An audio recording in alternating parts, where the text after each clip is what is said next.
Basag ang panga ng Hapon dahil sa lakas ni Manny Pacquiao sa nangyaring exhibition na laban ng 8th Division World Champion sa mundo ng boxing at former K1 kickboxer Rukia Anpo.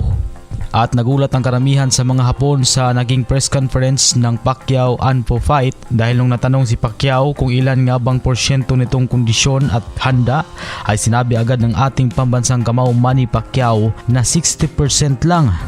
Yan lang daw umano ang kanyang pinaghandaan sa kanilang laban, at sa pagkakataong yan ay tila hindi nagustuhan ng mga Hapon dahil nahahalata nga kasi binuhos na ni Rukia Anpo ang lahat ng kanyang makakaya para manalo sa laban, at habang ang ating pambansang kabao naman ay kumpiyansang exhibition lang ang pinaghandaan at saka na lang ang lahat na paghahanda daw ay sa pinaplano na lang na laban nito sa isang WBC welterweight world champion na si Mario Barrios. At aminado si Pacquiao na nahirapan siya sa laban dahil sa agad-agad na pagpapalit ng katunggali kung saan ay may panibago umanong adjustment ang kanilang ginawa para sa paghahanda. Subalit dahil nga sa kagustuhan ni Pacman na magkaroon ng tune-up fight para sa kanyang pinaplanong laban ay talagang labanan na niya si Anpo.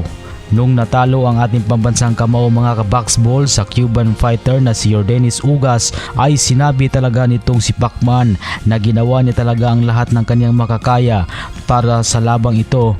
Pero sa labang ito ay alam po ng lahat na may malaki pang ibubuga si Pacquiao dito.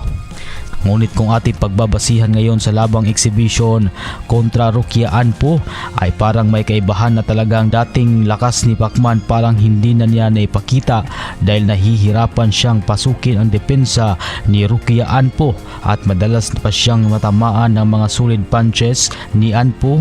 Nakakapangamba nga sa katunayan. Kaya ano ba sa tingin ninyo? Maaari pa bang babalik sa professional fight ang ating nag-iisang pambansang kamao para tapatan ang isa sa hari din ng welterweight ngayon na si Mario Barrios? O kaya ay mas mabuti na lang na tuluyan ng bitawan ang boxing gloves at magpahinga na lang ito dahil may edad na rin?